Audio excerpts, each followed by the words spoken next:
Bonjour, c'est Gilles du site boursicoté.com. Voici l'analyse technique matière première pour cette journée du jeudi 21 novembre 2013. Et nous commençons cette analyse avec l'or, donc le métal jaune qui confirme bien la continuité de sa tendance baissière.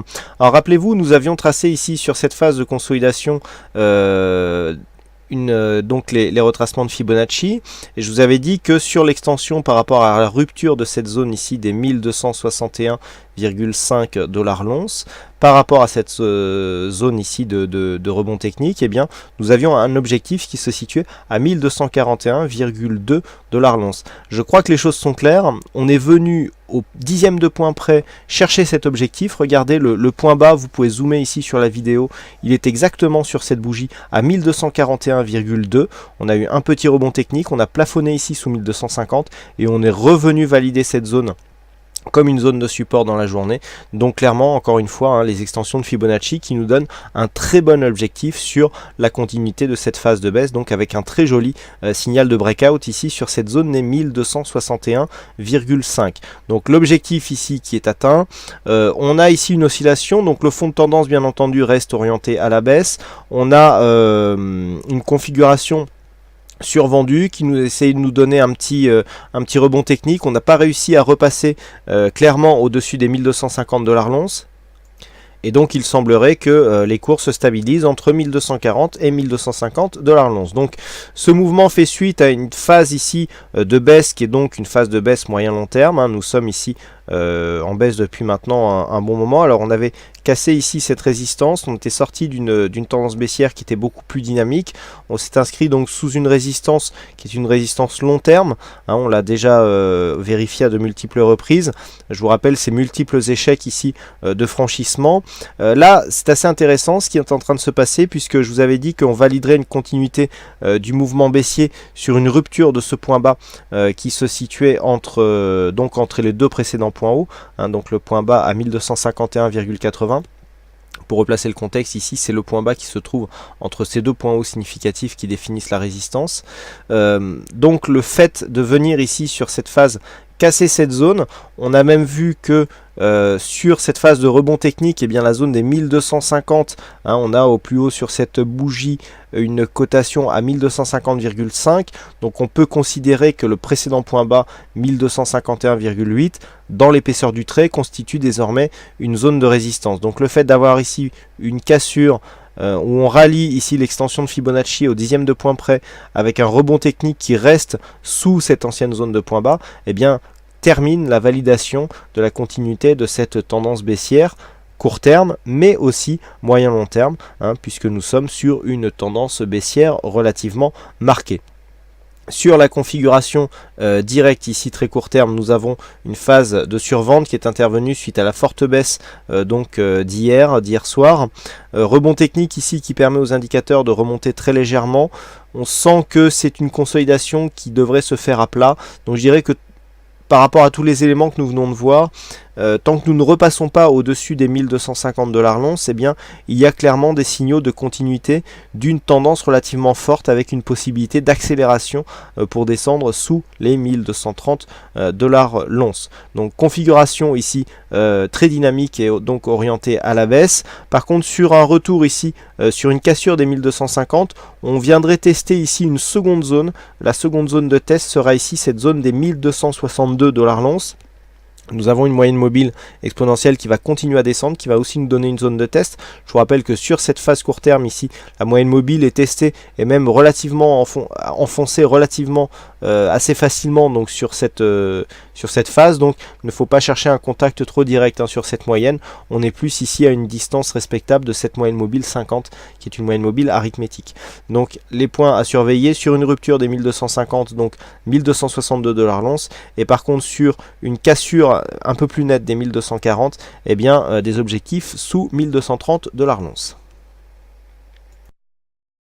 Sur le WTI, les cours reviennent ici sur cette zone des 95,55 $ le baril. C'était une zone de résistance assez importante par rapport à cette sortie de range ici.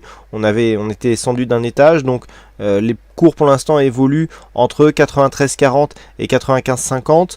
Donc là ici nous avons une configuration tout de même qui qui nous donne un début de surachat. Un début de surachat sur une résistance comme ça qui est relativement, qui va être relativement intéressante à jouer. Il y a peu de chances pour que l'on ait un franchissement direct. Alors je sais que le sous-jacent WTI est un sous-jacent très volatile qui parfois transperce des résistances en configuration surachetée. Là ça me semble improbable, on a eu quand même une hausse très dynamique. Alors personnellement je viserais plutôt ici pour un petit rebond, pour une petite phase de consolidation technique en direction des 95 ici dollars le baril, et pourquoi pas après effectivement une zone de cassure donc vers le haut avec un objectif sur la prochaine résistance qui se situe à 99 dollars le baril pardon, mais sur un franchissement direct surtout pendant la nuit, bon à moins que la Chine nous réserve des surprises, je n'y crois pas trop. Donc attendre ici une petite phase de consolidation, surtout que nous avons une bougie là qui est en train de s'inscrire en total hors-bol. Ouais, il s'en faut pas vraiment, hein. Si les cours viennent clôturer ici en doji, on aura une hors-bol totale. Donc bon, ce sont des phases ici qui en général traduisent des zones d'exagération. Donc effectivement, la consolidation technique semble assez probable. Mais bon, rien n'est jamais sûr en trading. Il faut parer à toute éventualité. Et enfin le Brent qui confirme son orientation haussière, hein, puisqu'après ici une phase de baisse, on est revenu ici marquer un contact ici sur cette zone des 103,14$. Ensuite le Brent est bien remonté ici. On a une petite phase de consolidation. Alors nous avons ici une phase de hausse assez dynamique. Phase de consolidation, vous voyez qu'on vient ici tester un niveau à 38,2% de Fibonacci et que l'on revient directement ici sur une ancienne zone de point haut à 109,45$ le baril. Alors on a quasiment alors on a plusieurs figures, hein. Donc là il va falloir peut-être prendre des notes pour certains. Nous avons ici une petite phase d'ondulation qui vient déjà rechercher, hein, sur ces deux points cette zone de contact. On a ici cette phase alors qui n'est pas totalement une tasse, hein. On serait presque plus sur un Adam et F, mais bon les dimensions ne sont pas correctes pour valider une telle figure.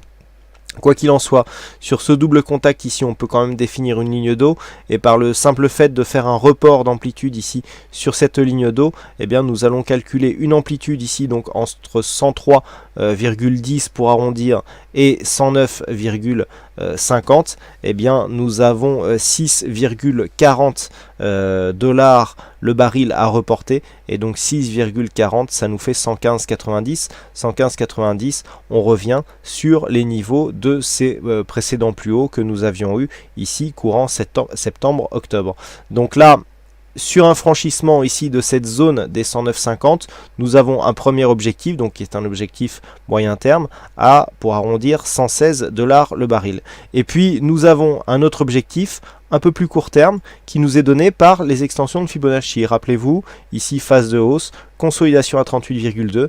Là nous avons une rupture, donc l'objectif est ouvert. Alors bien entendu là, la cassure est déjà effectuée, donc il est un peu tard pour prendre position, mais nous pourrons vérifier ici eh bien, si les extensions de Fibonacci nous donnent un bon objectif. Donc là, sur une cassure de cette zone à 108,94, hein, précédent point haut que nous avons ici, l'objectif se situe à 110,45. Donc je vais laisser ce tracé, nous surveillerons dans les prochains jours, voir si cet objectif est atteint, hein, comme par exemple ça l'a fait sur le métal jaune. Donc ici la tendance est haussière. Alors pour ceux qui jouent ce genre de stratégie, ici le stop se situe sur l'ancien retracement, enfin sur le retracement donc de la phase de consolidation sur le 61,8, hein. Donc ici typiquement on placerait un stop à 108,02. Alors bon, sur ce genre ici, lorsque l'on est près d'un chiffre rond, il vaut mieux décaler légèrement vers 107,90 pour essayer de ne pas être exécuté trop facilement, hein, sachant que si on vient ici sur 108, profiter d'un petit rebond technique dû aux zones rondes pour tenter une sortie un peu plus, enfin en tout cas moins défavorable. Donc sur cette phase ici, et sur une rupture de cette zone des 109,46, le prochain objectif se situe à 110,45$ le baril, sachant que nous avons une résistance déjà identifiée à 110,71. Voilà ce que nous pouvons dire sur l'analyse de ces principales matières premières. Il ne me reste plus qu'à vous souhaiter à toutes et à tous une bonne soirée, bonne chance dans vos prochains trades, et on se donne rendez-vous dès demain pour d'autres analyses techniques en vidéo. Bonsoir à tous.